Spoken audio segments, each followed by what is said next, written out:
Tiger King.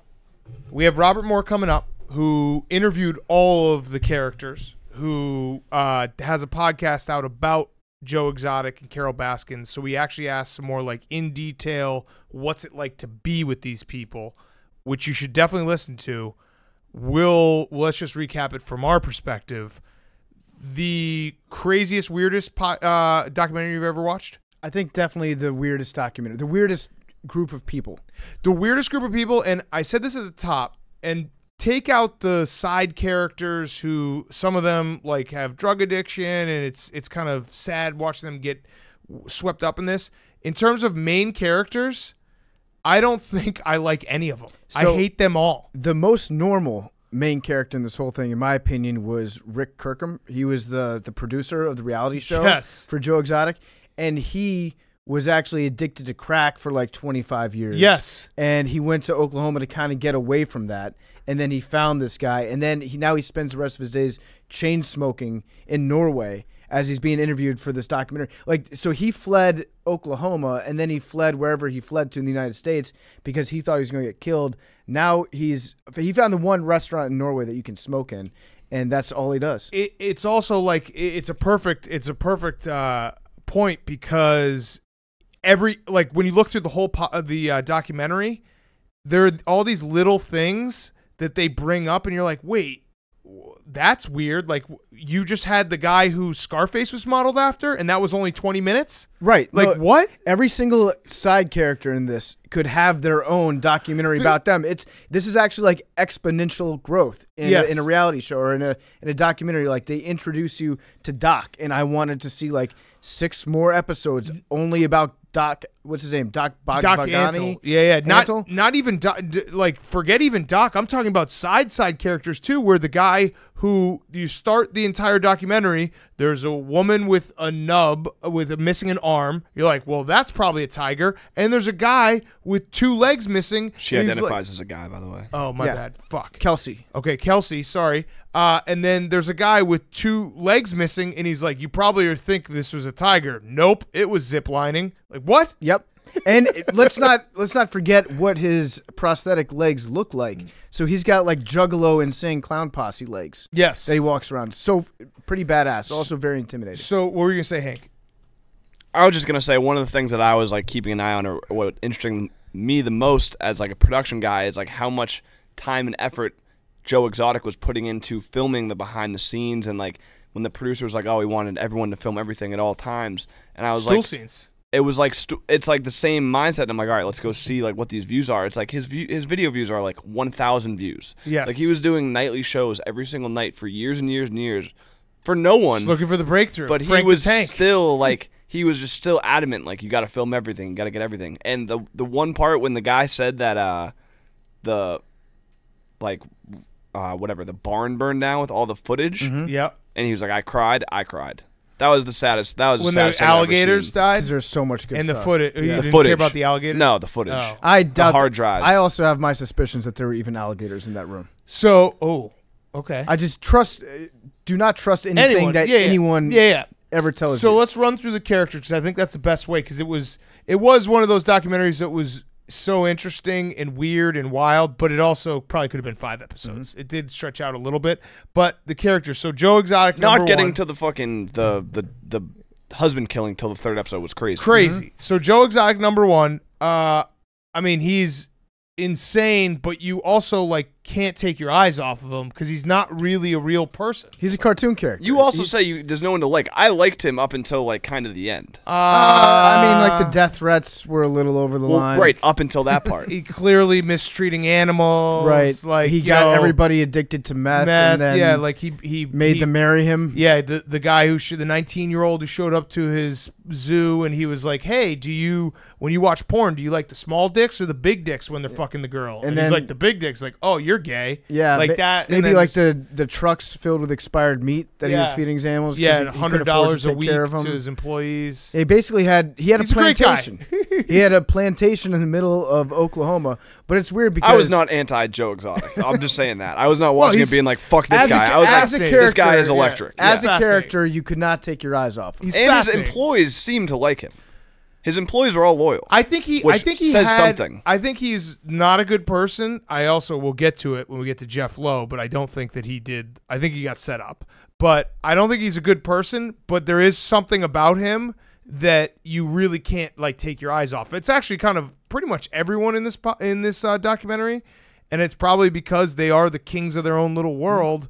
But the way he treated animals, I was like, I don't know if I really like this guy. He also just the one thing that seemed pretty cool about hanging with Joe Exotic, it felt like every day they'd just be like, all right, 3 o'clock, let's go blow some shit up. Yeah, they had Tannerite everywhere. Like, they had like Tannerite in the gift shop. That was Yeah. cool. And also just every second of his life was like, hey, you want to go play with a fucking tiger? Yeah. And that's awesome too. So when there are all these different characters stretched out all across the country, they all have one thing in common, and that's that they love exotic animals. Love right? 'em. They love tigers. I think there was one point where Doc said, every person on planet Earth loves tigers, and if they don't, then they're lying to themselves, and it's just their own insecurity showing through. And at first, I was like, that's a bold claim to make, that like everyone loves tigers. But the more I thought about it, Everyone the does. more I was like, yes, Yes. he is 100% right. And so they're all spread out across the country, and they all are the strangest human beings possible. And then I thought about it, I was like, why do all these tiger people, why do so many strange people gravitate towards large cats? And it occurred to me, I actually think that being around these animals is a drug. Yes. And it's no different from a drug. You get addicted to the rush of these awesome animals They can that kill you. But you don't think that they can kill you because they grow up around you and you think that they're your friends, and you do start feeling like God. Like, Yes. having a tiger, in my opinion, is no different than smoking crack for the first time. Like, it's cool. I'm sure it feels great. Drug guy. I've never done it, and I've never played with a tiger, but I'm sure it would be awesome, and I'm sure I'd want to do it again and again and again. Don't smoke until crack, I tried kids. to kill a competitor of mine and went insane. Smoking crack and tigers. Imagine that. Yeah. Yeah. Well, that was Joe Exotic Zoo. So you brought up Doc Antle, Bogdavan, or whatever his name is. Yeah, his name means God. Yeah, Lord. Or yeah, well, according Lord. to him, it's like no, Lord it's Soul not. Patch. Yeah, It's Lord not Soul that I'm Patch. God. It's just that I own a galaxy. So this guy, there has never been a more clear, this guy is an orgy guy than Doc Antle. That guy is always fucking or petting a tiger or riding an elephant. And at first you're like, this is pretty sweet. He's got a zoo. He's kind of like the upper class Joe Exotic. Things look a little cleaner. Like just everything looks a little bit more on the up and up. The ponytail displays a ponytail. tremendous amount of confidence. Dude, he just orgies and candles and wax and weird robes and everything going on there. But so you're like, oh, this kind of is nice. Like someone has these tigers and they're not crazy like Joe Exotic. Oh, whoops, turns out he's kind of running a cult, but he doesn't say it's a cult. But he also has multiple wives, and coincidentally, all those wives started as like 17-year-old interns. No, but Big Cat, they're free to leave whenever they want. They're not That held there was- against their will. Yeah, it was They like, just- oh, that's what's going on. It's just if they leave, they happen to give up everything that they have in the entire world. Yeah. Because they have to work from, 8 a.m. until midnight Yes. every day on tigers? Yes. And it seems like it's a pretty cool job to just be like swimming with tigers all day. But then you have to fuck Antle at the end of the day. Yeah. Carol Baskin did the same shit though, and she didn't even marry any of them. Well, he also had that couch. At least he knew his girls' names. Yes. Like Carol Baskin being 'cause like, true, I don't know 'cause he anyone's gave them name their new until they're names. like Yeah, 'cause he gave them 25. to him. He Yeah. took their Yeah. old names away and said, no, the master of the universe tells you that your name He did is that? Yes. Gypsy now or Oh, whatever. I didn't changed know all he their changed the names. names. You just thought they all had extremely exotic tiger-like names? I guess I wasn't paying attention. He to also part. did you notice that couch that he had when he was like, "Here, you want me to like pet the tigers on the couch?" That was the biggest orgy couch ever. Mm-hmm. It wasn't even a couch. It was just a couch but a huge bed for like 15 people. Yeah, one other cool part about owning some sort of tiger facility is that I think you get all the ATVs that you could ever want. Yes. Because everyone was just driving around Yes. on like sick 4x4 golf Yes, carts and ATVs. yes. So Carol Baskin, the other main part of this documentary. Wow. Well, let's just start with she loves cats. She loves all sizes of cats. She loves tigers. She loves lions. She loves house cats. And then she's like, but I'm allergic to cats. Like, okay, well, so you are crazy just out of the bat. Like, I don't need to know anything else. You're crazy. What's up, cool cats and kittens? Cool cats and kittens. So she, I think, was designed to come off as the most sympathetic character, at least in the first couple episodes. But there was something wrong with it about her, like just from the get-go. Yep. And you knew that. You know what she's really good at? She's really good at weaponizing sympathy for herself. Oh, yeah. So she is almost as messed up as Joe, but she plays it always using the "I'm holier than thou" card. She could teach a class on how to get maximum money out of a GoFundMe that was started yesterday. Yes. Like she could just hop on Twitter and be like, "Hey, here's this like cause," and then you look into it, you're like, "Wait, where's this money going to?" She's actually Who's it paying? She's actually pretty dirty, but she's great at pretending that she's the cleanest one. Right. And Hank mentioned, but they waited till episode 3 to just do the story about how she probably, I think they are litigious, so we'll say probably, maybe, allegedly, she's thought of to a possibly. They set it up to make it look like She killed her husband. Yes. because she did. Well, Hank, Maybe. allegedly I by did, some. I did love that moment when they're talking about Joe Exotic getting attacked by a tiger, and like there must have been sardines in his Sardine Or oil. no. It was He says perfume. Perfume, and she said she slipped up. She goes, "If I were gonna, well, if somebody wanted to kill someone." She like literally was about to say, "If I were gonna kill someone with a tiger," which that's what they think happened to her husband. And she just says like, "Yeah, I'd cover him in sardine oil." She did the O.J. Simpson "If I Did It" live, but I she couldn't caught believe she said caught that. herself in the middle of the foreword for her own book about Yes. murder, and then they asked her about the meat grinder situation, whether her husband had been ground up in a meat grinder, and her response was, "No, my husband's body wouldn't even fit. Like his wrist wouldn't even fit in that meat grinder that we had. Like she had done the calculations." Dude, how about when she said her brother was part of the police department, and everyone was like, "Well, that's why they never looked into it." And she goes, "My brother, when I was 15, he was 9, so we didn't have a relationship." And I was Yeah. like, "Wait, what? We're not close how is at that all. just? How does that just like clear you of your brother not helping you? They were That totally you were different 6 years ages. apart." That was like Jessica saying, "Mark's only 24." Did you know that? She's like, "My brother's 9. There's no chance that he would have investigated me." And then the Simp King, Carol Baskin's husband, Legend of the simp game. What a wild, like, to knowingly marry a woman who might have murdered her previous husband. That's a crazy move. To have that picture where he's on a leash At their wedding. at their wedding, to basically be like, she just basically walks around being like, sue them, and he's like, yep. He looks like Prince Charles. I don't know what to think of that. I'm scared of that guy because I'm more scared of that guy than I would be a Joe Exotic, even though Joe Exotic's like does meth and has guns. Exactly. Because Joe Exotic's a friend. Prince Charles would just sue you to Bolivian. Well, also, like Joe Exotic, you look at him and he wears his emotions on his sleeve. You know Right. what's coming. You know when he's mad. He'll say, before he ever shoots you, he'll probably say publicly on a live like Periscope stream at least 9 times, I'm gonna shoot this guy in his head. You see right? this? You see this doll? Here's a gun I'm gonna use. I'm gonna Here. shoot you just like Watch that. this. But with the Simp King, he has no emotion. Yeah. He makes Jason Witten look like Eddie Murphy. So this guy just has like totally straight face all the time, and you never know what he's thinking. And Right. that's why he scares me. And so then we get to, this is where I was like, okay, I hate everyone because they introduced Jeff Lowe, and Jeff Lowe is the worst. Subscribe to Lights Camera. Needed a middle Barstool. initial, yeah. Needed a middle But initial. he is the worst. Jeff Lowe, like you knew that, just like you know that Bogdan is an orgy guy because he's got a ponytail, a soul patch, and a way oversized couch. Jeff Lowe having ripped jeans, being like 50 years old, a bandana and a hat. I think it was like a Fox Racing hat or something. Oh no, he alternated between like Fox Racing, Affliction, probably some Monster Energy. You knew he was a scumbag. Yeah, it was a standard meth chic look that he had going. And he on. had the quote, a little pussy gets you a lot of pussy. Talking about bringing little tiger cubs to Vegas to basically seduce women into having sex with him and his girlfriend. So he was a swinger, and he would just take the cubs through hotel lobbies in his suitcase, which doesn't seem very sanitary to me, and then just have a tiger hanging out in his hotel room all weekend. And I guess I want to know what that transition moment was like when he'd meet a girl that was walking through the hotel maybe in Vegas and be like, "Hey, you want to come play with this tiger?" She'd be like, "Okay." And then she gets in the room.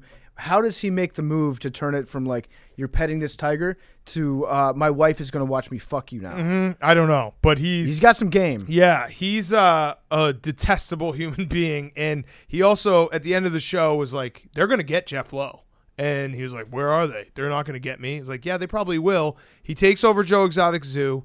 He also, I took a screenshot. I actually screenshotted each frame. He didn't take it over. That was the part. So there was a lot of like, when I was watching, like a lot of similarities to Dave Portnoy, our boss, with Joe Exotic. And one of the things that I was dying laughing at was the part when they were like, to deal with the lawsuits, Joe Exotic just started giving the zoo to other people. Like when we had the Blackout Tour, Dave was like, oh, like Paul, like we're gonna start Purple Starfish, so like for all the lawsuits, like that's going to you, like It's shell companies. It was the exact same maneuver, but just giving the company to Jeff Lowe. But Jeff Lowe, he set him up. He set him up with this. I believe it. He admitted it. That was the part that was actually the most shocking at the end of the documentary.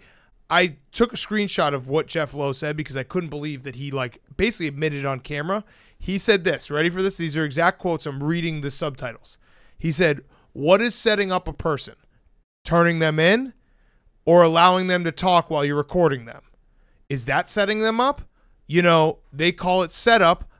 I'd call it investigate. And did I encourage him from time to time? Probably, because I wanted that soundbite to give to the authorities to convict him and get him out of this business." So yes, he gave motive for it too. He's like, I literally wanted him out of this business, so I made sure that I recorded him and pushed him towards saying things on camera. Yeah, Jeff Lowe, world-class scumbag, and the behind-the-scenes recordings that he had with the Hitman. Yeah. So he even told the Hitman, he's like, we need to get Joe Exotic on the hook for this, or else we could both be on the hook for it. So it was a well-documented setup. And they recorded everything that they said because these are not the world's brightest criminals to begin with. But yeah, Jeff D. Lowe is not a great guy. No, and then we ended with the pregnant. And then he gets Jeff D. Lowe is a nice guy. Jeff D. Lowe, yeah. I'm just calling this guy Jeff D. Lowe. That was, by the way, that saved me from because when I first started this documentary, the first episode, I was like, I'm gonna get so many Big Cat memes from this. But Jeff Lowe being just a terrible human being and being a central part, I think saved me because he got all the memes. Jeff ran interference. That was the other craziest part of the documentary for me was that like tigers were really not featured at all. No. Like they were they're animal abusers. small part of the story. Correct. Mm-hmm. What were you gonna say? Sorry. I was gonna say. So then Jeff Lowe takes over the zoo at the end. Yes. But then he just bulldozes the zoo and he tries to start a new zoo. What is up with these people's obsession? They just always have to own a zoo? Yeah. Always? Yeah. They bought a zoo. There's no other way for them to make money. He's like, I got to get rid of this zoo. This zoo's been nothing but trouble on my books. I'm out of this zoo business. Now I'm going to make a new and better zoo. Yes. Well, yeah, because they just charge people for it's. I mean, the business model's smart. It's just like everyone wants to come see a tiger. They you want a people picture? $100 a day. Yeah, you want a picture with Walmart. the tiger? Oh, here we'll take the picture, but it's going to be like $100. Yeah, so Jeff Lowe, I think, is probably going to end up going down for something with all this. Right. And then lastly, before we get to Robert Moore, who actually gives us, like, instead of making jokes about it, he actually gave us, like, actual analysis of all these figures and who he talked to. We got to talk about the jet ski. Yes. We got to talk about James Garretson. James Garretson. Addicted to snitching. He also, does James Garretson think that we bought his... I got arrested for having a lemur. That's what I was going to get into.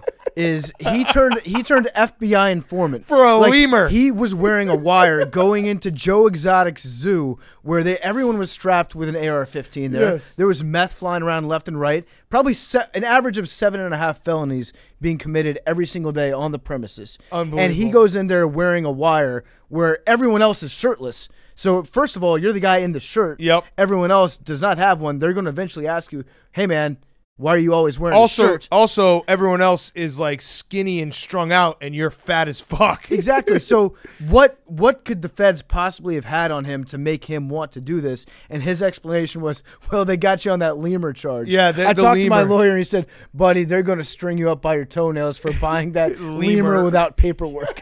And then he has the classic scene, the jet ski scene, he had to have asked for.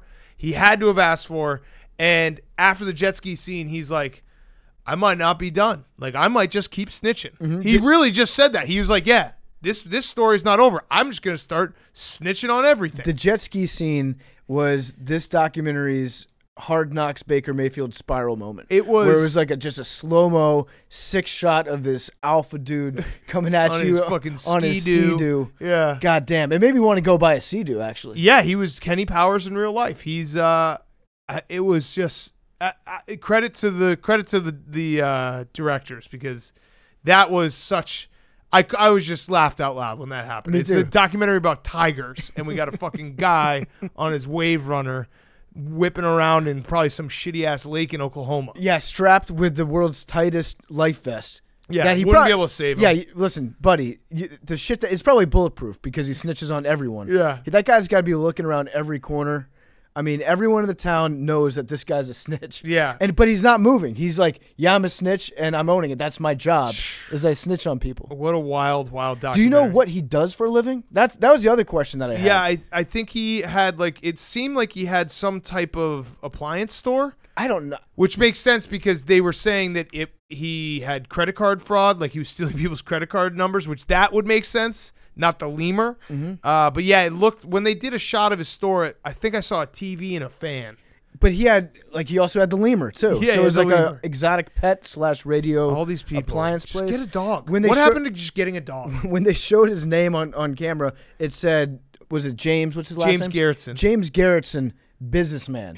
And just open-ended businessman. Yeah. To me, all that says is this Snitch. guy is a tax liability. Yeah, This guy professional hasn't- snitch. This guy hasn't paid his taxes in 7 years. He will turn himself in a second just so he can be an informant. Love you guys.